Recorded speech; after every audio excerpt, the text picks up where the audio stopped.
자, 수고하셨습니다. 자, 이번 시간은 이제 건축법이죠. 그러니까 책으로는 347쪽입니다. 자, 건축법인데, 그러니까 건축법에서는 7문제가 나오고 있습니다. 7문제인데, 그러니까 건축법은 그러니까 공부하시기가 훨씬 쉽습니다. 먼저 첫 번째는 하나하나가 다 토막토막 사항들입니다. 뭐 많으면은 3쪽, 아니면은 작으면 뭐 거의 반쪽, 5줄에 한 내용이 끝나기도 하고요. 다 토막토막 사항들이니까 쭉 어떤 흐름을 잡아야 된다기보다도 그러니까 새로운 개념들에 익숙해지시면 되는 거죠. 두 번째로는 그 개념들이 우리의 일상생활과 다 관련들이 있기 때문에 그러니까 크게 어렵지가 않습니다. 아주 새로운 뭐 쏘는 말들이 그렇게 많이 나오는 것들은 아니라고요. 그런데 이제 전문적인 법에서 쓰고 있는 약속이 있기 때문에 우리가 알고 있는 상식과 다른 표현들에 대해서 그것들이 좀 익숙해지시면 되는 거고, 뭐 숫자 외우는 거야 아무 일도 아닌 거죠. 자, 이제 건축법 내용을 보도록 하겠습니다. 그러니까 먼저요. 그러니까 1장에 총론과 건축법 적용 대상이 있습니다. 목차 보시면 그러니까 1절 그러니까 목적에 그러니까 1번 목적, 2번 건축법 적용 대상물, 그러니까 3번 그러니까 건축법 적용 대상 행위, 그러니까 4번 건축법 규정 일부를 적용하지 않는 지역 있습니다. 2번 건축법이 어디에 적용되냐, 3번 개인들이 어떤 일을 할 때, 그러니까 어떤 행위를 할 때 건축법 적용을 받게 되냐 하는 게 주 내용이고요. 4번은 깊은 산 속에는 몇 가지 조항을 적용하지 않는다, 그런 내용입니다. 또 이제 이 내용들이 건축법 적용이라고 표현되어 있고 새로운 용어 정의들을 얘기하는 거죠. 1번 목적, 이 법은 건축물의 대지구조 설비 기준 용도를 정해서 건축물의 안전기능 환경 미관을 향상시킴으로써 공공복리 증진에 이바지 하는 것을 목적으로 한다고 되어 있고요. 안전, 건물 무너지면 안 되겠죠. 가장 기본입니다. 그러니까 기능, 목적 안바도로 쓸 수 있어야 되고, 환경, 그 개인 건축주만이 아니라 건축하는 그 주변 사람들과의 관계도 잘 따져야 되겠죠. 미관, 이왕 짓는 것 이쁘게 하자라고 하는 게 있습니다. 그러니까 2번, 그러니까 건축법 적용 대상물에 목차를 보시면 2-1번 건축물, 그러니까 2-2번 건축법 적용하지 않는 건축물, 2-3번 신고 대상 공작물, 그다음에 2-4번 건축물의 용도와 종류가 있고 그 내용이 길죠. 다시 앞으로 오시고요. 347쪽에 그러니까 2-1번 그러니까 건축물이 있습니다. 그러니까 건축법 적용형, 그러니까 건축법을 만들었으면 그러니까 건축법이 어디에 적용되냐. 그러니까 첫 번째로 그 건축법 적용 대상물. 그러니까 그 중에 그러니까 2-1번 그러니까 건축물이 있습니다. 당연히 이제 건축물에 건축법이 적용되는데 우리가 흔히 얘기하는 건물, 뭐 민법에서는 토지와 정착물, 그러니까 그런데 건축법에서는 뭐라고 하고 있냐고요. 3가지가 있습니다. 동그라미 1번 토지에 정착하는 공작물 중 지붕과 기둥 또는 벽이 있는 것. 동그라미 2번 위에 딸린 시설물. 동그라미 3번 지하 고가 공장으로 설치하는 사무소 공장 점포차고 창고 등이 있습니다. 부동산 공법이죠. 토지에 정착되어 있습니다. 뭐 자전거로 끌고 다니고 아니면 옆 사람이 와서 밀었는데 살짝 밀리고 뭐 그런 것들은 건축물이 안 되죠. 정착해 있고 사람들이 비와 눈을 피하고 또 아니면 직사광선 피하고 생활들을 할 수 있어야 되니까 지붕이 있어야 됩니다. 근데 지붕과 기둥과 벽이 아니라 지붕과 기둥 또는 벽인 거죠. 그러니까 지붕과 기둥 또는 벽, 기둥이나 벽은 둘 중에 하나만 있어도 됩니다. 지붕과 벽, 상식적으로 아실 수 있는 거죠. 막혀 있고 그 안에서 독립된 생활을 할 수가 있습니다. 지붕과 기둥만 돼 있다고요? 내구탱이 기둥만 있고 퉁 튀어 있는 거예요. 그런 게 뭐가 있어요? 가리듯이 팔각정 같은 게 있죠. 팔각정, 경회루, 경포대, 남원에 있는 광한루, 그런 것들이 있습니다. 그런 것들은 기둥만 박혀 있지만 또 그 중에 팔각정은 뭐 어지간한 산에 다 있는데 뭐 누구라도 거기서 과일 드시고 음료 드시고 좀 쉬시고 하시고 그러는 거죠. 같이 건축물로 처리를 하는 겁니다. 그러니까 동그라미 2번 이에 딸린 시설물로 뭐 대문, 담장, 굴뚝 등을 들 수가 있는데 어느 곳에 그러니까 굴뚝만 따로 꽂아 놨습니다. 건축물이 아니죠. 왜요? 지붕이 없으니까요. 그러니까 그런데 그러니까 건축물에 동그라미 1번 건축물에 딸려 있으면 그러면 같이 건축물의 일부로 처리하겠다라고 하는 거죠. 뭐 이렇게 돼 있는데 이 중에서 굴뚝만 빼서 너는 건축물이 아니다. 일이 더 복잡해집니다. 붙어 있으니까 한 덩어리로 처리한다는 거죠. 그러니까 이에 딸린 시설물들. 그러니까 동그라미 3번 그러니까 지하 고가에 있는 것들을 이러저러한 것들을 얘기합니다. 지금 동그라미 1번과 2번은 지표면에 붙어 있는 것을 얘기하는 거죠.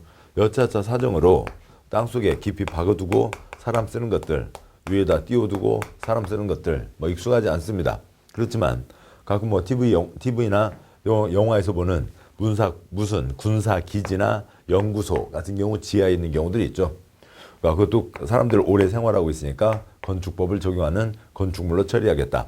그다음에 위에 띄워놓고 쓰는 것들은 더 익숙하지 않습니다만 그것들도 건축물로 처리하겠다라고 하는 겁니다. 아무튼 건축물의 초점, 지붕이 있어야 된다라고 하는 거죠. 그러니까 2-2번, 그러니까 건축법을 적용하지 않는 건축물이 있습니다. 그러니까 건축물은 건축물인데, 그러니까 거기에는 그러니까 건축법을 적용하지 않겠다고요. 그러니까 건축법을 적용하지 않는다. 건축법 안전이 중요한데, 그러면 빨리 무너져라. 뭐 그럴 리는 없잖아요. 그러면 얘네들은 그쪽 특별법을 적용하겠다라고 하는 겁니다. 건축법을 적용하지 않는다. NO. 건축법을 적용하지 않습니다. 뭐에 대해서는요? 곧 보겠습니다만, 그러니까 문, 철, 고창 네 가지에 대해서는 건축법을 적용하지 않는다. 그러니까 다음에 해당하는 건축물에는 건축법을 적용하지 않는다. 1번 문화재보호법에 의한 지정문화재, 가지정문화재. 그러니까 동대문, 남대문 사람 쓰는 거 아니죠. 그대로 보존해야 될 겁니다. 사람이 들어가서도 안 되죠. 일반적인 건축물과는 전혀 다른 겁니다. 두 번째요. 그러니까 철도, 궤도, 선로, 부지 안에 있는 네 가지 시설, 운전보안시설, 보행시설, 플랫폼, 급수급탄, 급유시설들이 있는데 그 운전보안시설로 승무사무소, 검수소, 그러니까 정지실, 건널목 처소, 뭐 검수소, 정비창고 같은 걸 얘기하는 겁니다. 그러니까 철도, 궤도, 선로, 부지 안에 있는 네 가지 시설, 뭐 대전역이라든지 수원역이라든지 그런 곳은 기찻길이 엄청 많이 있겠죠. 그 선로, 부지 안에 있는 한 예로 거기에 있는 정비창고, 검수고라고 합니다만 정비창고가 있습니다.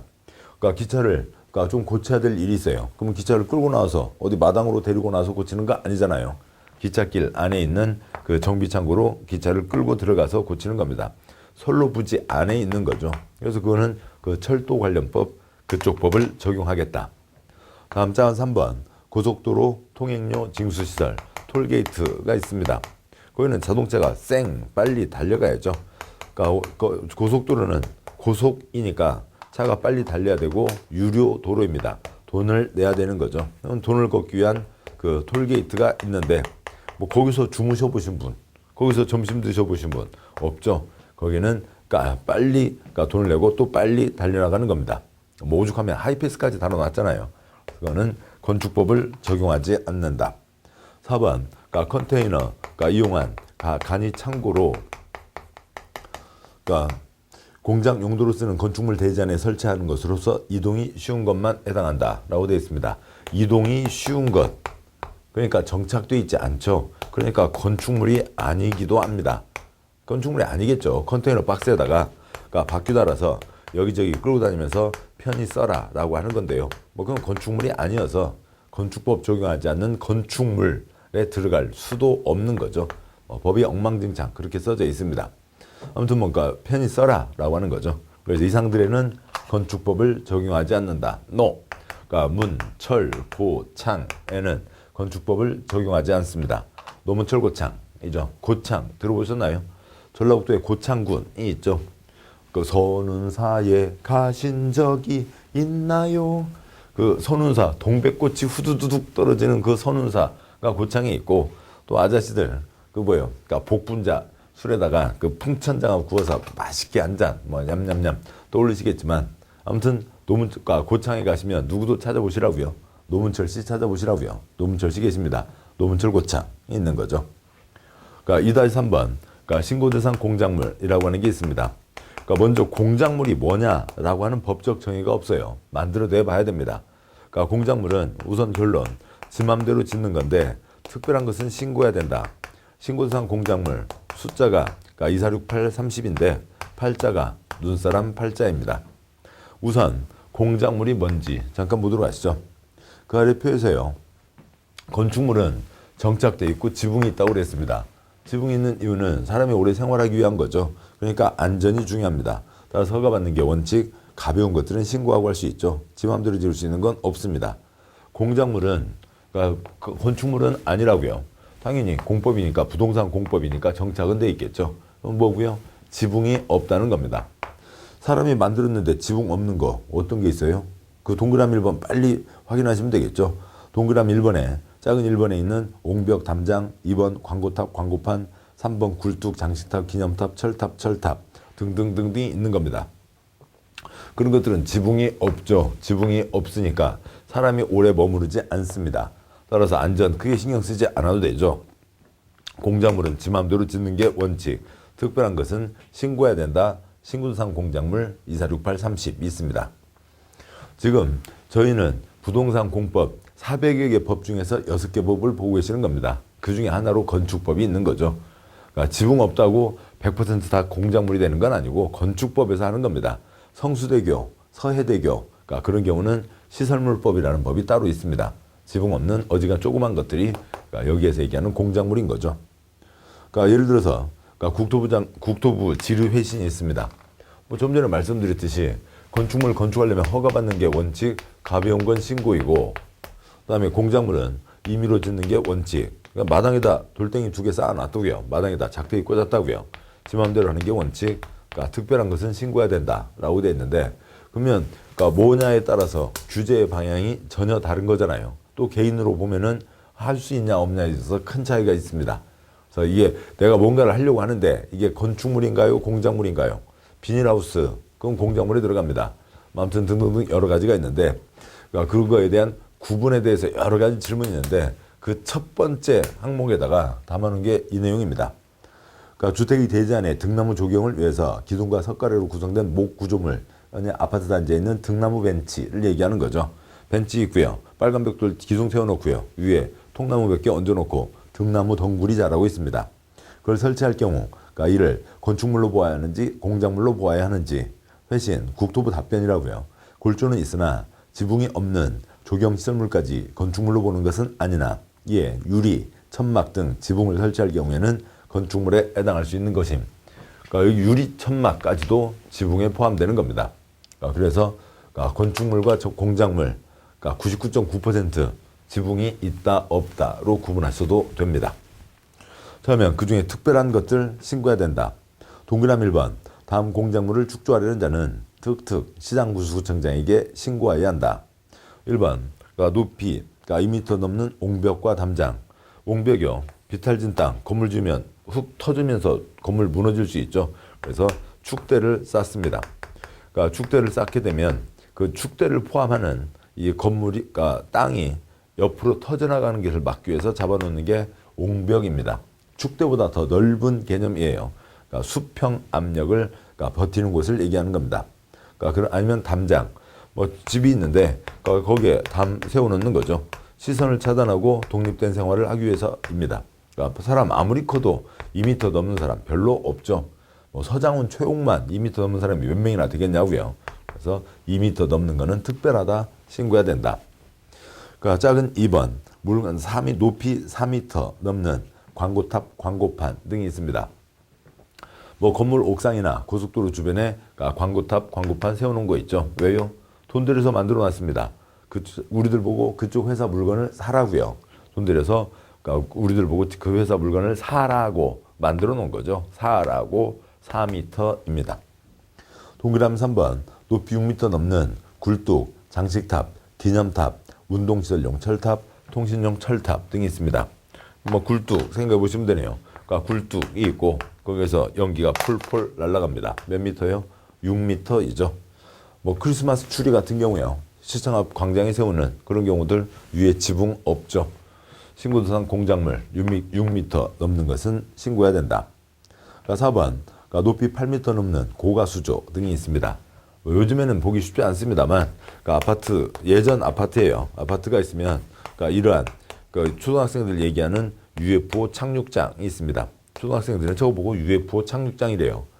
그런데 매번 이 집에서 수돗물 꼭지 열 때마다 수돗물이 나와야 되는데 그걸 매번 펌프로 올릴 수는 없잖아요. 여기다 물을 은근히 받아놓게 되면 여기에 꼭지를 열면 대기 압력으로 물이 나오게 됩니다. 그렇게 해놓는 고가수조가 있는 거죠. 5번 높이 8m 이하의 기계식 철골조식 주차장으로 외벽이 없는 것. 다 넘는 인데 얘만 8m 이하짜리가 하나가 있는 거죠. 그 주차 설비요. 보통 한 이 정도가 돼 있는 게 대부분이죠. 아니면 많아봤자 이 정도입니다.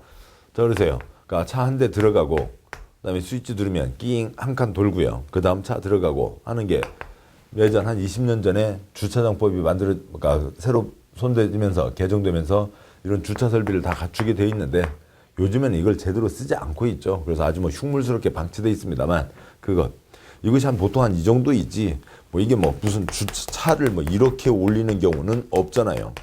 그러니까 2m씩 높이를 잡아도 8m 이하입니다. 8m 넘는 거는 별도의 주차 건물이 되는 겁니다. 8m 이하의 그러니까 기계식 철골조리식 주차장으로 외벽이 없는 것. 6번 30제곱미터 넘는 지하 대피소 등이 있습니다. 그래서 246-830 초과하는 건 신고해야 된다. 8m 이하짜리가 하나 있죠. 신고 대상 공작물 246-830입니다.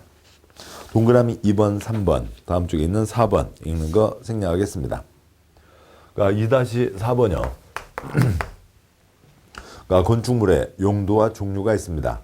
동그라미 1번 건축물 바닥의 용도란 건축물 바닥의 종류를 비슷한 구조, 이용 목적, 형태별로 묶어 분류한 것을 말한다. 우리가 건물을 지어서 쓰고 있는데 천차만별, 별별 목적으로 다 쓰고 있죠. 건물 바닥, 별별 바닥이 다 있는 겁니다. 그 별별 바닥이 다 있는데 예를 들어서 초등학교 교실 바닥도 있고요. 그다음에 중학교 교실 바닥도 있고요. 그다음에 학원에 강의실 바닥도 있는 거고요. 그다음에 노래 연습장, 노래방 바닥도 있는 겁니다. 뭐 공장 바닥도 있고 나이트클럽 바닥도 있고 별별 바닥들이 다 있는 거죠. 그것들을 비슷한 것끼리 130가지 종류로 묶어 놓은 겁니다. 그러면은 이 넷 중에서 그래도 비슷한 건 뭐예요? 초등학교 교실 바닥과 중학교 교실 바닥은 비슷한 거죠. 그래서 얘는 학교라는 종류로 묶는 겁니다. 얘는 그냥 학원이 되는 거고요. 얘는 그냥 그대로 노래 연습장이 되는 겁니다. 그래서 비슷한 것끼리에서 130가지 종류로 묶어놨고 그것들을 다시 28가지 용도로 묶어놨습니다. 이 세 가지 중에서 그래도 비슷한 거 두 가지는 뭐예요? 그러니까 설마 학원과 노래 연습장이 비슷하다 그러시지는 않으시겠죠. 뭐 노래방 가시는 기분으로 학원 가서 공부하시지는 않으시잖아요. 학교와 학원이 비슷한 겁니다. 그래서 얘는 28가지 중에 10번째 교육연구시설에 들어가는 거고요. 노래 연습장은 28가지 중 안에 네 번째 이종 근린생활시설에 들어가게 됩니다. 그래서 전국의 별별 건물의 바닥들을 비슷한 것끼리 130가지 종류, 비슷한 것끼리 28가지 용도로 묶어놓은 겁니다. 건축물 바닥에 이름이 붙어 있는 거지 건축물에 통째로 붙어 있는 경우는 많지 않아요. 아파트 같은 경우는 통째로 거기에 집밖에 없잖아요. 그 건물 안에요. 그래서 그 용도가 하나가 되기도 하고 조그만 건물로 칸막이도 없으면 그 전체가 하나의 용도가 되기도 하지만은 어지간하면 각 층마다 또 각 층에서도 용도가 다 구분되는 겁니다. 동그라미 2번 해설. 건축물 전체에 하나의 용도가 정해져 있는 게 아니라 건축물의 각 층에서도 각 부분마다 용도가 정해져 있다. 그러니까 건축물 대장의 일부를 떼어놓은 겁니다. 그러니까 서울에 강남 삼성역에 코엑스가 있죠. 무역 종합 전시장이 있습니다. 지방에서도 이제 비슷한 형태들을 많이 만들고 있는데요. 그 삼성역 코엑스에 건물 6동이 있습니다. 그 중에 하나가 코엑스 인터내셔널이라고 하는 호텔 건물이에요. 그 건물은 지하 6층, 지상 29층 규모입니다. 자, 그런데 거기에 건축물 대장을 보면 2층에 숙박시설 얼마, 2종 근린생활시설 얼마, 1종 근린생활시설 얼마, 문화집회시설 얼마, 운동시설 얼마 이런 식으로 건축물 대장에 쓰여 있습니다. 즉, 그 어느 건물의 한 층에서도 각 바닥마다 이름들이 다 따로따로 정해져 있는 거라고요. 그걸 항상 염두에 두셔야 되고 다음에 이 130가지와 28가지를 이제 묶어 쭉 정리한 게 있습니다. 물론 이제 세부적인 사항은 그 뒤에서 보시겠습니다만 굵게 표시된 그 정도들만 알고 계시면 되겠습니다. 1번 단독주택 용도에 가나, 다라 4가지 종류가 있습니다. 그 중에 다번에 다가구 주택이 있고요. 단독주택은 민법으로 얘기하면 단독 소유인 거죠. 한 건물에 10집 살고 있지만 집주인 1명밖에 안 되는 겁니다. 그게 단독주택, 그 안에 다가구 주택이 있다는 거고요. 2번 공동주택에 가나다라 네 가지가 있습니다. 아파트, 연립주택, 다세주택, 기숙사, 아연다기가 있죠. 그러니까 공동주택은 그러니까 민법에서 보면은 구분 소유가 되는 거죠. 한 건물에 10집 살고 있고 집주인이 10명 끊어서 가지고 있습니다. 가질 수 있는 거죠. 물론 이제 뭐 다세대 주택이라 하더라도 한 사람이 갖고 있고 그러니까 집을 여러 채 10개를 갖고 있고 한 사람이 10개를 갖고 있고 세내줄 수도 있습니다만 각각 구분 소유가 가능하다고요. 아연다의 구분이 있습니다. 아파트의 정의요. 주택으로 쓰는 층수가 5개층 이상. 답은 연립주택. 주택으로 쓰는 한 개동 바닥면적 합계가 660 초과하고 층수가 4개층 이하. 답은 다세대주택. 주택으로 쓰는 한 개동의 바닥면적 합계가 660 이하이고 층수가 4개층 이하인 주택. 그러니까 아연다의 구분은 공동주택에 아연다기가 있는데요. 아파트 5개층, 연다 4개층 이하, 660초가 660 이하로 구분되는 거죠. 뭐 기숙사, 괄호 넘어와서요. 학교, 공장 등 학생 종업원 등을 위해서 쓰는 것으로 한 개동 공동 취사시설 이용 세대수가 전체의 50% 이상인 것. 그러니까 50% 미만, 그러니까 49%까지는 개별 취사도 가능하다는 얘기죠. 아무튼 뭐 그런 게 있습니다. 그래서 다세대 주택은 공동주택이고 다가구 주택은 단독주택에 해당하는 거였죠. 용도 3번과 4번요. 3번에 1종 근린생활시설, 4번에 2종 근린생활시설이 있습니다. 근린생활시설, 주거지역 가까이에서 사람들 생활하는 데 필요한 도와주는 시설들을 얘기하는 거죠. 뭐 갑은 3번 용도에 갑은 슈퍼마켓 찌그만 것 1000제곱미터 미만, 나번 휴게음식점, 김밥천국, 김밥나라 등을 얘기하고요. 300제곱미터 미만, 술 안 나오죠. 그러니까 이용원, 미용원, 목욕장, 의원, 치과의원, 한의원, 족골원, 조산원, 안마원. 여기는 입원할 수 없죠. 간단히 진료만 받고 나오는 곳입니다. 밥원에 지역자치센터 1000제곱미터 미만, 그러니까 공적시설로 조그만 것. 그다음에 4번에 마을회관, 아번에 가스 배관시설. 터질 수 있습니다만 어느 집이라도 다 도시가스 들어가는 게 대부분이잖아요. 그래서 가스 배관시설까지 꼭 필요하다. 일종 근린생활시설. 그러니까 바로 집 옆에 있으면 뭐 편하고 생활하는데 좋은 겁니다. 4번은 2종 근린생활시설. 생활하는데 있긴 필요하긴 한데 집 바로 옆에 있으면 시끄럽고 냄새나고 안 좋다고요. 그런 게 2종 근린생활시설입니다. 공연장 찌그만 것, 그다음에 뭐 서점 등이 있고요. 아번에 휴게음식점 큰 것, 대형 분식점, 일반 음식점, 그러니까 주류 판매가 되는 거죠. 그 뭐 삼겹살집이요. 아저씨들 들어가면서 소주 각 1병 외치고 들어가시는 일반 음식점이요. 4번에 장의사, 그다음에 동물병원, 동물미용실, 강아지 깽깽깽, 고양이 양양 소리 나는 거죠. 학원 찌끄만 것. 하번에 금융업소, 사무소 500제곱미터 미만 찌끄만 것. 거에 다중생활시설, 종전 고시원이라고 불리던 거죠. 그런데 워낙 화재와 이제 사람 다치는 사고들이 워낙 많아서 고시원 이름을 다중생활시설로 바꿨습니다. 그다음에 뭐 단란주점 찌끄만 것이 있고요. 안마시술소, 노래연습장. 안마시술소는 맹인분들의 생계를 위한 거고요. 노래연습장은 뭐 가족들 오손도손 즐거운 시간이죠. 5번에 그러니까 문화집회시설이 있습니다. 그러니까 공연장 500제곱미터 이상.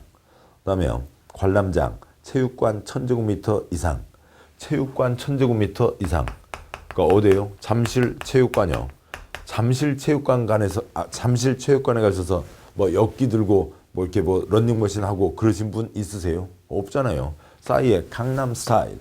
그러니까 공연을 주로 보시는 거죠. 그래서 큰 체육관은 문화집회시설에 해당하는 겁니다. 전시관, 그다음에 동물원, 식물원 등이 있습니다. 6번, 그러니까 종교시설. 7번, 판매시설. 8번, 운수시설. 9번, 그러니까 뭐 이쪽 번호 바꿔서 계속 쓰도록 하죠. 9번에 그러니까 의료시설이 있습니다. 병원, 격리병원. 저 위에 있는 의원과 차이는 여기 병원은 입원할 수가 있는 거죠. 그러니까 10번에 교육연구시설. 그러니까 11번에 노유자시설. 노인과 유아들, 아이들이요. 그 다음에 12번 수련시설. 유소스텔은 수련시설에 해당하는 거죠. 그러니까 텔자 붙었다고 숙박시설 아니고요. 그러니까 청소년 수련시설, 물론 이제 가족들도 같이 자연과 버타여 생활할 수 있는, 그러니까 간단히 활동하고 즐거운 시간 보낼 수 있는 곳입니다.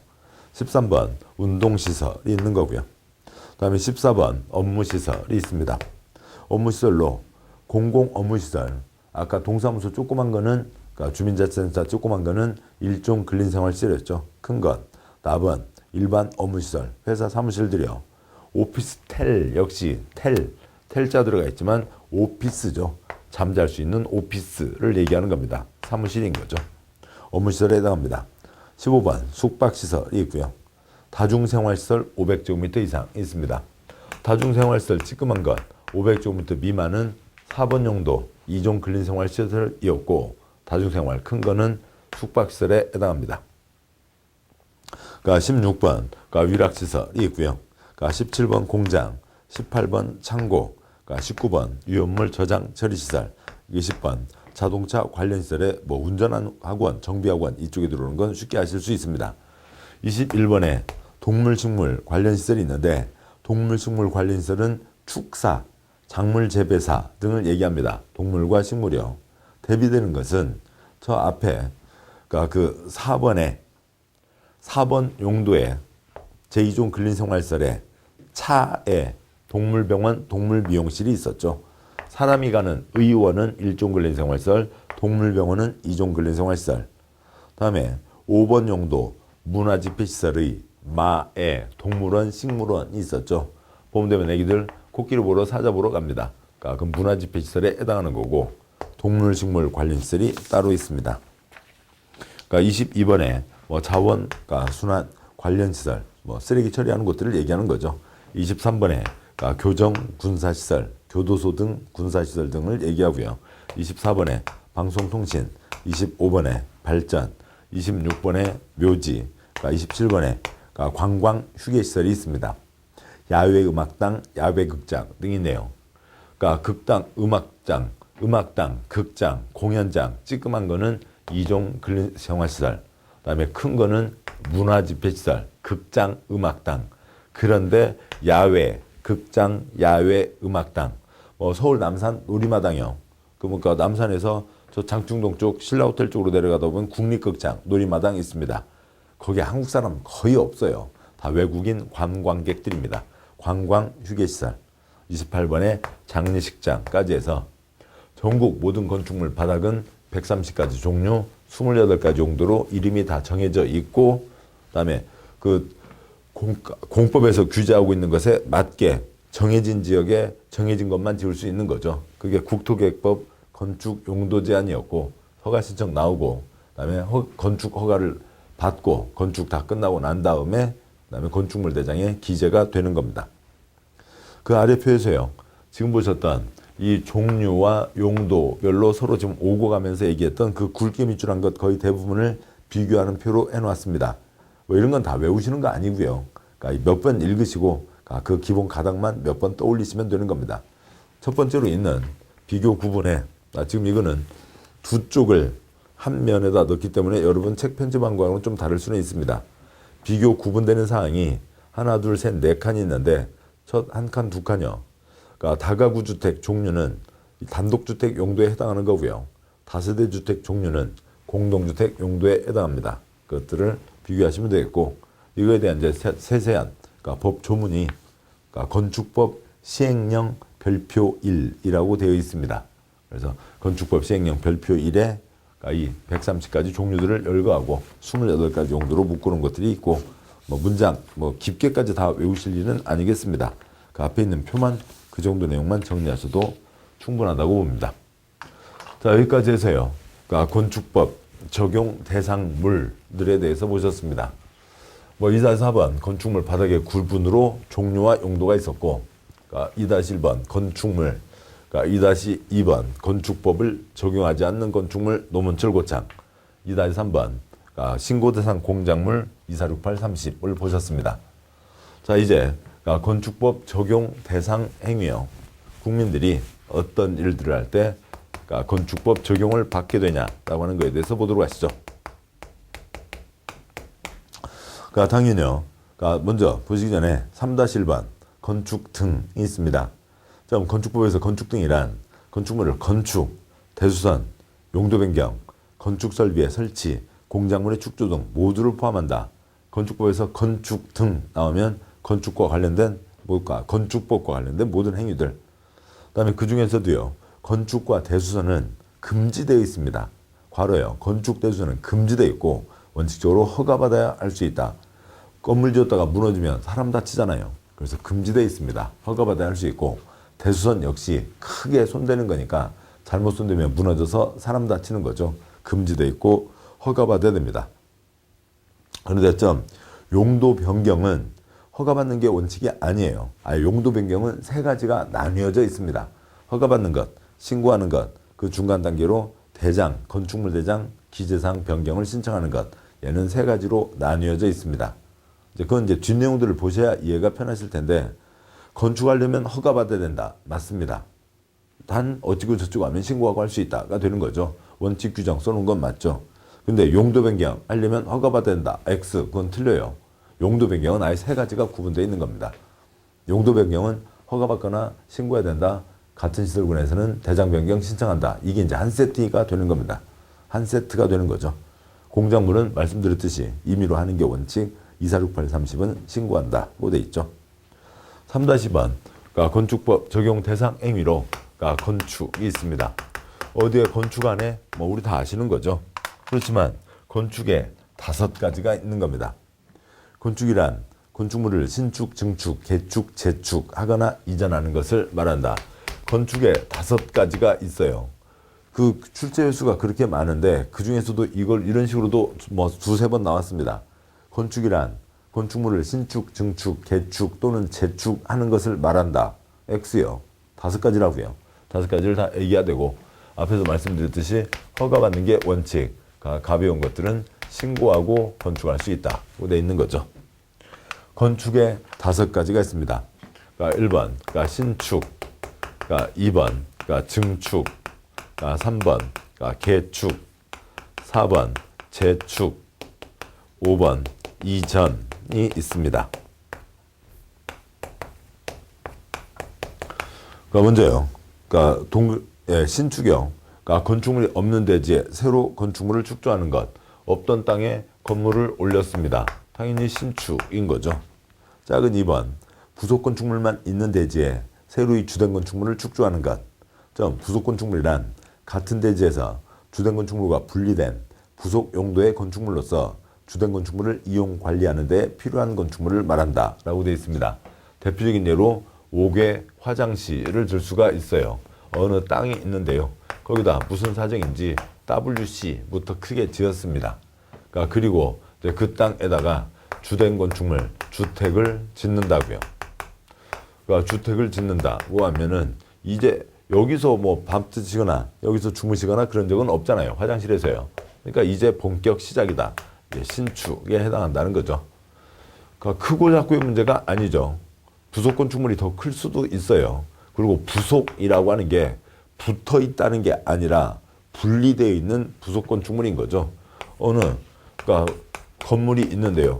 A동 사무실로 쓰고 있는 건물이 있는데, 그러니까 새해되어서 일하시는 분들이 다이어트 하시라고 물 많이 드시고 또 섬유소 많이 드시고 그래서 화장실을 워낙 많이 다니시니까 화장실을 더 냈습니다.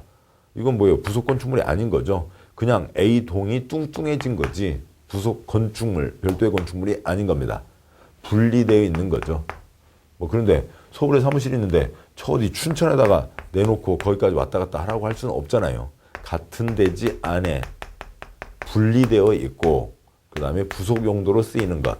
용도가 부속을 얘기하는 겁니다. 그런 거지 규모의 문제는 없죠. 부속 건축물이 더 클 수도 있다고요. 그럴 수가 있는 거죠. 아무튼 주된 건축물 들어오면 이제 본격 시작이다. 신축이 되는 겁니다. 그러면 처음에요. 부속 건축물을 지을 때는요. 없던 땅에 새로 올렸으니까 당연히 신축 허가를 받았고 한 세트로 짓는 게 아니라 한참 뒤에 짓는다면 주된 건축물 지을 때 다시 신축 허가를 받는 거죠. 작은 3번 기존 건축물이 철거 또는 멸실된 대지에 새로 건축물을 축조하되 종종 규모를 초과하여 축조하는 것이 있습니다. 기존 건축물이 있습니다. 1000짜리가 있었어요. 그런데 새로 건축물을 철거한다니까 전부 철거, 전부 멸실을 대상으로 하는 거죠. 없습니다. 건물이 없어졌어요. 내가 철거를 했거나 멸실되었거나 그 다음에 종종 규모를 초과해서 축조하는 겁니다. 그러면 그러니까 1500으로 짓게 되면 그러니까 예전에 있었던 이 1000짜리 도장으로는 쓸 수가 없는 거죠. 그 자리에 1000만큼 지어서 그 정도의 사람이 들어오게 하겠다는 건데 이건 초과되는 거니까 옛날 도장으로는 그 역할을 할 수가 없는 거죠. 새칠로 도장을 받아야 된다. 신축에 해당하는 겁니다. 동그라미 2번 증축이란 기존 건축물이 있는 대지에서 건축물의 건축면적, 연면적, 층수, 높이를 늘리는 것을 말한다. 그냥 증축, 늘리는 겁니다. 그러니까 늘리는 건데요. 이제 하나하나들은 단어들은 이제 뒤에서 보겠습니다만, 그러니까 건축 면적, 그러니까 건축 면적, 건축물의 그림자 면적. 건물을 위에서 내려다봤을 때 어디까지 그림자가 생기냐. 그다음에 연면적, 바닥 면적 합계를 얘기합니다. 뭐 높이나 층수는 아시겠고요. 이것저것 늘리는 것들이 증축입니다. 3번 개축. 개축이란 기존 건축물의 전부 일부를 철거하고 그 대지에 종전과 같은 규모의 범위에서 건축물을 다시 축조하는 것을 말한다. 한자 써서 뭐 그렇습니다만 죄송합니다만 개자요. 고칠 개, 뜯어 고칠 개자인 거죠. 내가 철거하고 종전과 같은 규모에서요. 손대는 걸 얘기합니다. 건축이 워낙 중요하고 기본적인 사항이다 보니까 아주 세부적인 것까지 나왔네요. 그러니까 전부 철거하고 갈 수도 있고요. 그러니까 일부 철거하고 갈 수도 있는데 일부 철거 그거 뭐가 있을까요? 그러니까 뭐 방에 있는데 그러니까 뭐 혼자 사는 집인데 방문짝을 문 열고 닫는 것도 귀찮아. 그래서 방문짝 하나를 뜯어냈습니다. 뭐 그런 것까지 개축이니까 금지다 허가받아라 그렇게까지 할 수는 없다는 거죠. 뭐 전부 철거는 뭐 쉽게 알 수가 있는데 일부 철거가 어느 정도냐. 지금 얘네들 지금 이 얘기가 걸리는 이유는 지금 허가받아야 되는 개축을 얘기하는 거죠. 개축은 건축이니까 허가받는 겁니다. 문짝 하나는 안 되고요. 어느 정도가 되어야 개축이 되는 겁니다. 위 일부 철거란 내력벽, 기둥, 보, 지붕틀 그 네 가지 중에서 세 가지 이상이 포함되는 경우를 말한다 라고 되어 있습니다. 계속 다음 쪽 이어서요. 기둥 넷, 보 넷을 철거하는 것은 기둥과 보 두 가지를 철거함으로 얘는 대수선이지 개축은 아니라고요. 개축이 되려면 네 가지 중에서 세 가지나 네 가지, 세 가지 이상을 손대야 되는 겁니다. 따라서 기둥 한 개, 보 한 개, 지붕틀 한 개를 하는 것은 그러니까 세 가지를 철거함으로 개축에 해당한다는 거죠. 개수가 아니라 몇 가지를 하냐. 건물에 상당한 영향을 준다라고 하는 건데 개수가 아니라 네 가지 중에 세 가지를 얘기하는 겁니다. 이 일부로는 한 번밖에 안 나왔으니까 그건 천천히 붙이셔도 되고요. 나중에 붙이셔도 되고 우선은 기본 개념 잡아두시자고요. 4번 재축이 있습니다. 역시 한자로요. 다시 재자인 거죠. 그러니까 이거 철거는 개축은 철거, 내 뜻으로 철거하는 거라면 재축은 내 뜻이 아니라 자연의 힘으로 멸실된 걸 얘기하는 겁니다. 재축이란 건축물의 천재지변 그 밖의 제외로 멸실된 경우 그 대지에 종전과 같은 규모의 범위에서 다시 축조하는 것을 말한다. 아까 보셨었죠? 그러니까 신축에 세 가지가 있었는데 철거 멸실로 종전 규모를 초과하면 신축이 되는 거였죠. 철거 멸실로 종전 규모 이하입니다. 5번 그러니까 이전이란 건축물의 주요 구조부를 해체하지 않고 같은 대지에 다른 위치로 옮기는 것을 말한다. 도로공사 등 때문에 한옥 구조의 문화재를 옆으로 살짝 민다. 건축물이 없는 다른 대지로 옮기면 신축이 되고 건축물이 있던 다른 대지로 옮기면 증축이 된다.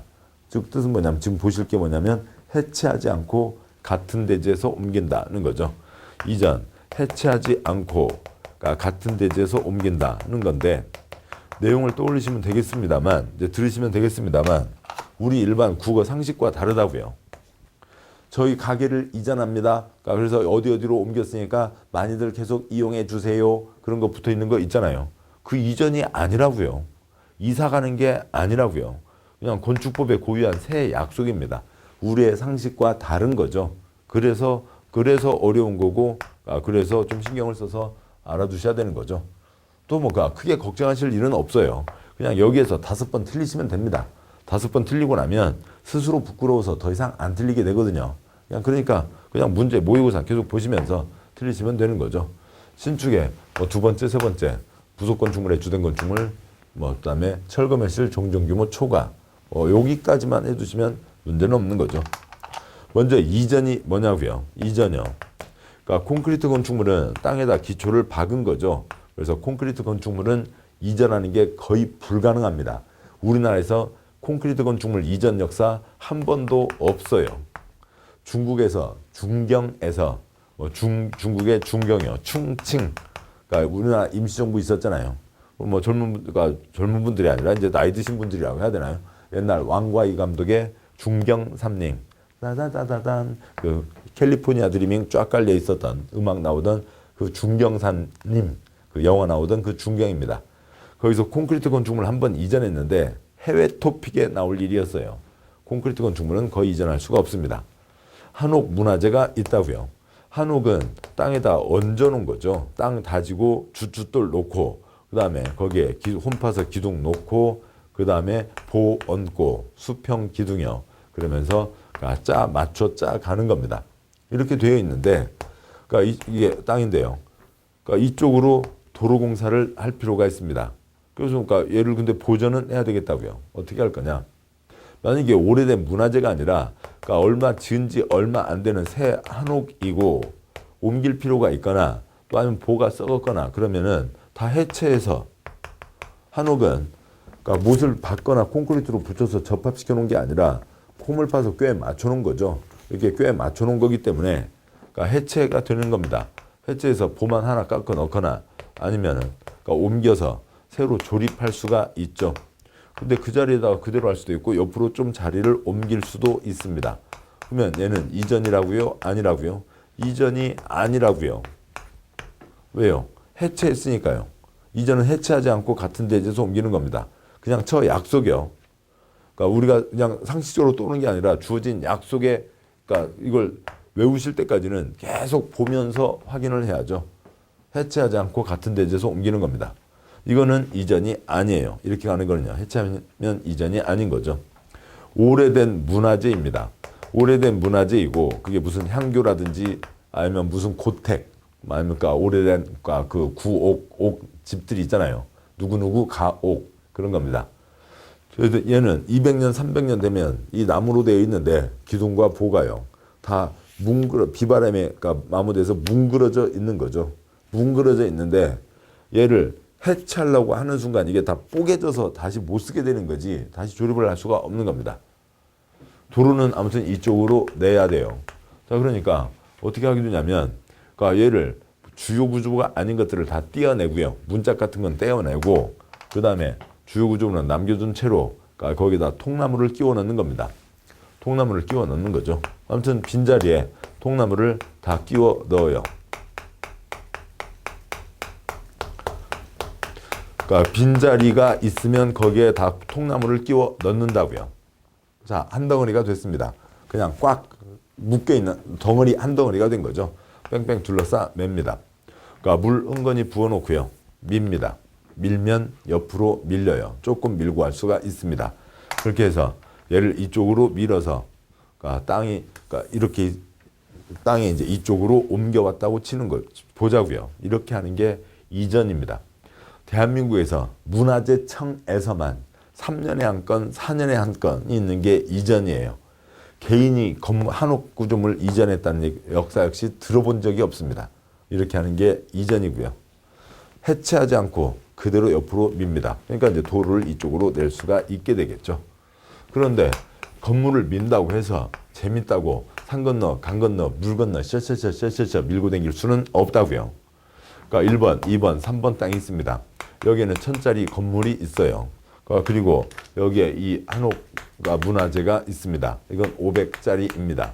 자, 얘를 옆으로 그대로 미는 게 뭐라고요? 이전이라고요. 근데 얘를 만약에 이쪽으로 밀게 되면 없던 곳에 500짜리가 새로 얹어졌죠. 신축이 됩니다. 그러니까 얘를 만약에 그러니까 이쪽으로 밀게 되면 1000짜리가 있던 곳에 500이 더 얹어져서 1500이 됐죠. 증축이 되는 겁니다. 그 땅에서 옮겨야 되는 거지 다른 땅으로 넘어가면 얘기가 완전히 달라져요. 그래서 해체하지 않고 그러니까 그대로 뺑뺑 둘러싸면서 그 땅에서만 같은 대지에서 옮기는 게 이전입니다. 그러니까 이 그림을 떠올리셔야 이 단어, 이 용어들이 익숙해지겠죠. 이상 건축에 5가지가 있습니다. 3-3번 대수선이 있습니다. 크게 손댄다고요. 그러니까 표는 좀 이따 보시고 동그라미 1번 대수선이란 건축물의 구조나 외부 형태를 수선 변경, 증설하는 것으로 대통령으로 정하는 것을 말한다. 2번 주요 구조부란 기둥, 보가 이제 수평 기둥입니다. 내력벽, 바닥, 지붕틀, 주계단을 말한다 라고 되어 있는데요. 먼저 주요 구조부가 6가지가 있습니다. 그러니까 주요 구조부 6가지가 있는데요. 그러니까 건물을 이루고 있는 별별 구조가 있지만 그 중에 중요한 거 6가지요. 뭐 올려보면 되겠죠. 그러니까 보시자고요. 그러니까 먼저요.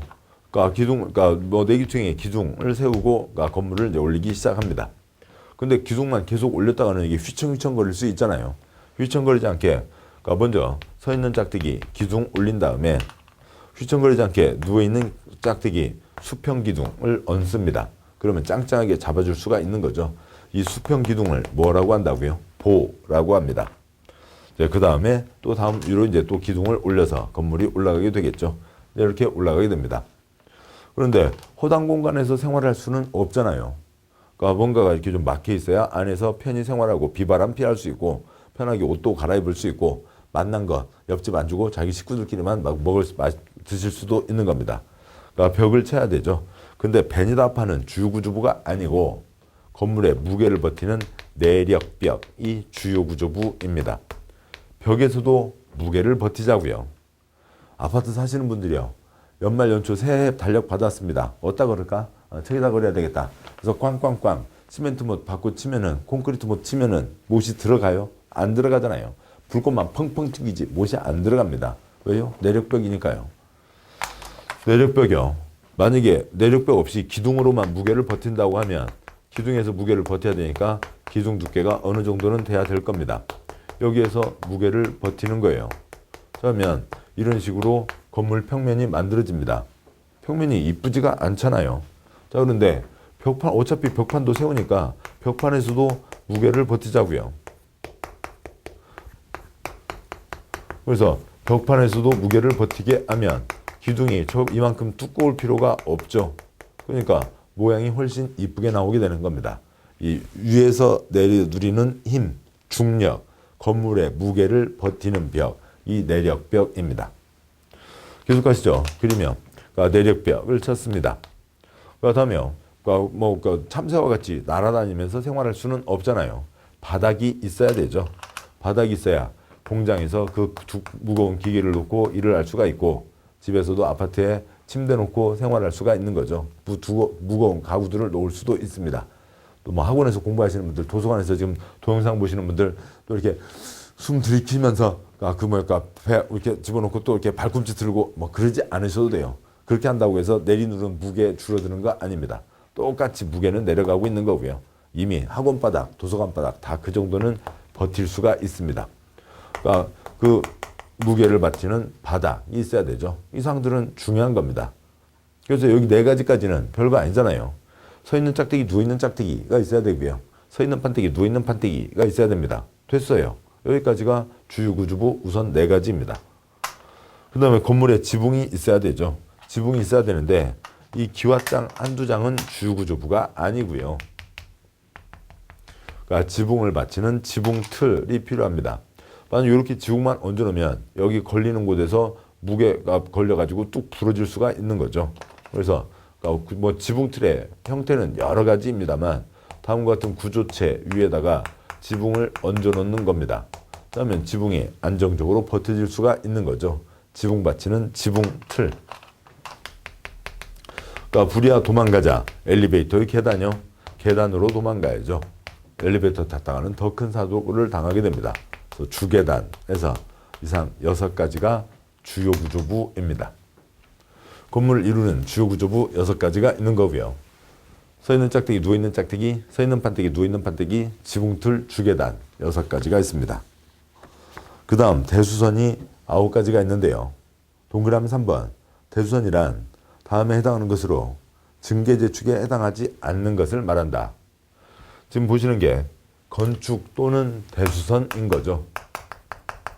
건축 또는 대수선이니까 뭔가를 하는데 그게 그러니까 기둥 한 개를 붙인다고요. 기둥 한 개를 붙이는 것도 대수선입니다. 기둥 한 개를 붙이면 그만큼 면적을 많이 쓰게 되는 거겠죠. 그러면 걔는 증축이냐고요? 그러니까 대수선이냐고요? 그러니까 기둥 두 개를 철거하고 새로 붙입니다. 그러면 그것도 역시 그러니까 개축이냐고요? 대수선이냐고요? 건축과 대수선이 부딪히면 뭘 먼저 적용한다고요? 증개재축을 먼저 적용한다라고 하는 거죠. 그래서 증개재축이 아닌 것들을 얘기한다. 대수선과 신축이 헷갈릴 일은 없고 대수선과 이전이 헷갈릴 일도 없습니다. 부딪히면 증개재축을 먼저 적용한다. 그 아래 괄호는 생략하고요. 다음 쪽 와서 358쪽에 셋째 줄 아래 16 주요구조 관련이고 그래서 한 개라도 증설해체 3개 이상 수선 변경이 되고 1, 2, 3, 4, 5, 6 아래 7, 9 세 가지는 우선 금지하고 허가받아 할 수 있게 한다 라고 하는 취지입니다. 그 말이 좀 어려울 수 있어요. 근데 그걸 아셔야 됩니다. 대수선에 그러니까 1, 2, 3, 4, 5, 6 6가지 그 다음에 7, 8, 9 세 가지가 있습니다. 근데 1, 2, 3, 4, 5, 6 여기까지는 다 지금 보셨던 이 주요구조부에 대한 얘기들이에요. 주요구조부 기본적으로 한 개라도 증설해체 3개 이상 수선 변경입니다. 7, 8, 9는 대수선, 건축물의 구조나 이런 거하고는 아무 관계가 없어요. 그냥 얘는 여차저차 사정으로 걱정됩니다. 걱정되니까 금지를 시켰다고요. 그래서 뭐 받은 사람만 할 수 있게 한다고요. 허가 받은 사람만 할 수 있게 하는 거죠. 그런데 얘를 어디다 집어넣을 거냐고요. 건축, 대수선, 거시기 하려면 이게 복잡해집니다. 그러니까 얘는 건축물의 구조 안정과는 직접 관계는 없지만 그냥 얘도 허가받아라. 그래서 대수선도 허가받아야 되는 거죠. 가벼운 건 신고하게 돼 있습니다만 그래서 그냥 대수선에 넣는 거예요. 전혀 성격이 다른 겁니다. 그래서 어려운 거죠. 내용은 하나하나는 어렵지 않은데 구조 안전이 아닌데도 대수선에 포함시켜 놓은 겁니다. 금지다, 허가받으라. 그러니까 1번이요. 그러니까 여기 6가지가 있었죠. 그러니까 기둥 한 개라도 증설해체 3개 이상 수선 변경. 그러니까 보 한 개라도 증설해체 3개 이상 수선 변경. 내력벽 찌끔이라도 증설해체 30제곱미터 이상 수선 변경. 4번 방화벽 방화구역을 위한 바닥 방화구역을 위한 벽 찌끔이라도 증설해체 찌끔이라도 수선 변경. 5번 그러니까 지붕틀 한 개라도 증설해체 3개 이상 수선 변경. 6번 그러니까 주계단 그러니까 피난계단 특별 피난계단 그러니까 찌끔이라도 증설해체 3개 이상 수선 변경이 있습니다. 그래서 이제 그 앞쪽 표를 보시죠. 357쪽에 있는 표로 그러니까 한 개라도 증설해체 다음에 그러니까 3개 이상 수선 변경 다음에 30제곱미터 이상 수선 변경이 걸리는데 여기 두 가지는 조금이라도 걸리게 됩니다. 여기는 방화 목적이잖아요. 불이 번져나가는 걸 막는 겁니다. 방화, 벽, 방화구역을 위한 바닥, 방화구역을 위한 벽, 불 넘어가는 걸 막자는 거니까 찌끔이라도가 걸리는 거고요. 불이야 도망가자, 엘리베이터요, 계단요? 계단이어야죠. 그런데 주계단, 피난계단, 특별피난계단이 있습니다. 그것들 찌끔이라도 증설해체, 찌끔이라도 수선 변경이 걸리는 거죠. 그러니까 피난계단 문 1개 달려있는 거고요. 특별피난계단 문 2개 달려있는 것을 얘기합니다. 저 어느 곳에 그러니까 건물에 이렇게 돼 있고요. 그 다음에 이쪽에 계단이 있다고 치죠. 계단이 있는데 그러니까 이쪽에 불이 났습니다. 자, 불이 났으면 아랫사람들은 빨리 도망가야죠. 그런데요. 윗사람들도 엘리베이터 탈 수는 없잖아요. 계단으로 도망가자고요. 근데 불길이 바로 그러니까 계단까지 들어오게 되면은 도망가는데 그러니까 제한이 있겠죠. 조그만 거는 뭐 그냥 바로 도망갈 수 있으니까 문 없어도 됩니다. 좀 크면은 여기다 문 하나를 달아 놓으라고요. 문 하나를 달아 놓게 되면 불이 그 문을 다 녹이고 넘어올 때까지는 사람들이 편히 도망갈 수가 있죠. 그게 피난계단.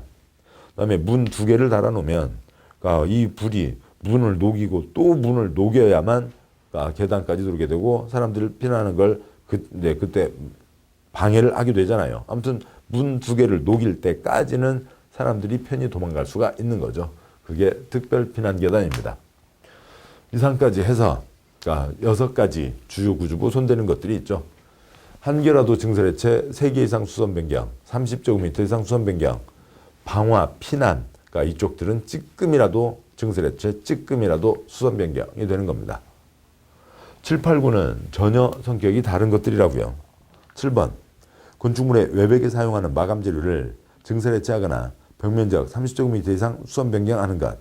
2015년 1월 도시형 생활주택 화재가 있었습니다. 128명이 사상하셨어요. 그중에 2분이나 돌아가셨습니다. 외벽에 간성 스티로폼이며 단열재를 사용해서 화재 때 불길이 급속히 확산됐다고요. 외벽의 마감 재료예요. 보통 일반적으로는 건물 바깥에다가 콘크리트로 이제 마감을 미장을 하고 그 다음에 페인트 칠하는 경우가 대부분입니다. 대리석을 붙여놓기도 하잖아요. 아니면 울퉁불퉁한 돌 붙여놓기도 하죠. 그런데 뭐 그런 경우들 자주 있고요. 의정부에 여기다 열 손실 방지로 해서 스티로폼 그다음에 스티로폼을 붙여놨습니다. 자, 그걸 붙여놨는데 뭐 무슨 큰 오토바이가 탄 게 아니고요. 무슨 막 할리 뭐 이런 오토바이가 탄 게 아니라 조그만 스쿠터 한 대 탔어요. 그러니까 스쿠터 한 대 탔는데 그 불길이 건물을 다 뒤집어 싼 거죠. 순식간에요. 그래서 처음에 나온 사람 빼고는 다 불길 안에 있다가 어찌고저찌고 해서 뛰어내리고 구조받고 그러면서 돌아가시기까지 했었습니다. 외벽 마감재로 손대는 것 이제 다 금지라고요. 스티로폴이 건물의 구조 안전하고 무슨 관계가 있어요? 그러니까 8번요. 다가구 주택, 다세대 주택의 세대 간, 가구 간, 세대 간 경계벽 손대는 것을 얘기합니다. 여기는 경계벽이에요. 경계벽이니까 베니어 합판, 경계벽도 포함합니다. 즉 뭐냐면, 그러니까 이러한 4층짜리 뭐 다가구가 있다고 했을 때요. 1층에 가게 3개 하고요. 2층에 집 3개, 3층에 집 3개, 꼭대기 2층 집주인 하나. 그래서 전부 10집이 이제 10개가 들어 있습니다. 그런데 사용승인 받고 불법으로 여기를 싹 뜯어내고 새로 짓는 경우들이 있죠. 물론 겉껍데기는 놔두고요. 1층 가게 꼭대기 2층 집주인채는 놔둔 채로 2층, 3층을 20개로 만들어냅니다. 그러면 새 집 한 집에서요. 이 건물에 24개가 들어와서 살게 되잖아요. 주차면이 그만큼 갖춰져 있냐고요. 주차면 없어서 주변 환경에 아주 큰 영향을 미치게 되는 거죠. 그래서 금지다, 허가받아야 된다, 대수선에 들어와 있는 겁니다. 베니다판 손대는 게 무슨 구조안전하고 직접 관계는 없는 거죠. 9번 미관지구에서 건축물의 외부 형태와 담장을 바꾸는 거예요. 바깥 모양을 좀 어떻게 바꿨습니다. 뭐 이렇게 이런 식으로 무늬가 되어 있었다면 건물 바깥에서 봤을 때요. 그걸 이런 모양으로 무늬를 바꿨다고요. 무늬 바꾼 거하고 건물의 구조 안전하고 무슨 차이가 있어요? 이쁘게 하자고 해놨는데 흉측하게 바꾸지 말라고요. 우리 일상생활에서는 많지 않지만 예를 들면 그리스 산토리니 섬, 또 우리나라도 어디 특별한 문화관광지구를 보자고요. 전주 한옥지구요. 거기다 울퉁불퉁 콘크리트 지어놓으면 동네 사람들 관광객들이 오겠냐고요. 그런 거 하지 마라. 금지다. 허가받아라. 라고 해서 대수선에 들어와 있습니다. 내용들은 어렵지 않아요. 이게 대수선에 들어와 있는 것 때문에 처음에 헷갈리는 거죠. 대상을 잡으시면 됩니다. 4번 이제 조그만 토막 하나가 남았네요. 4번요. 건축법 규정 일부를 적용하지 않는 지역이 있습니다. 도시적도 아니고 도시적 밖에 지정한 지구단위 구역도 아니고 동읍도 아닌 지역에 대해서는 다음 규정을 적용하지 않는다. 그럼 그게 어디예요? 그거 어떻게 특정을 할 수 있어요? 그냥 어디냐면 깊은 산 속 옹달샘 옆이라고요. 거기에는 도도선선 분방을 적용하지 않는다. 그러면 무슨 얘기냐면 전국 모든 곳에 대지와 도로의 관계 규정을 적용하면 설악산 희운각 대피소, 지리산 장토목 산장까지 보행과 자동차 통행이 가능한 너비 4m 이상 도로를 설치해야 되는 겁니다. 그랬다가는 우리나라 산이 남아날 수가 없는 거죠. 깊은 산 속에 대피소를 지을 수가 없게 되잖아요. 그래서 깊은 산 속에는 그런 걸 적용하지 않는다라고 하는 겁니다. 그러면 대지와 도로의 관계가 그런 말인가 보구나. 그걸 알면 이해가 편하시겠죠. 깊은 산 속에서는 대지와 도로의 관계 도로의 지정 표준 변경 건축선의 지정 건축선에 의한 건축 제한 대지의 분할 제한 방화지구 안의 건축물 도도, 선선, 분빵을 적용하지 않는다. 그런 얘기입니다. 뭐 다음 쪽 표도 그걸 얘기한 거고요. 자, 여기까지 해서 지금 보셨죠? 건축법 적용 대상물, 대상행위, 일부 규정을 적용하지 않는 지역이라는 틀로 해서 건축법에서 새롭게 약속을 정한 그 개념들을 쭉 제시하고 있는 거였습니다. 뭐 크게 어려운 부분 아니고요. 많이 틀리지 않으니까 천천히 반복해서 보시면 되겠습니다. 수고하셨습니다.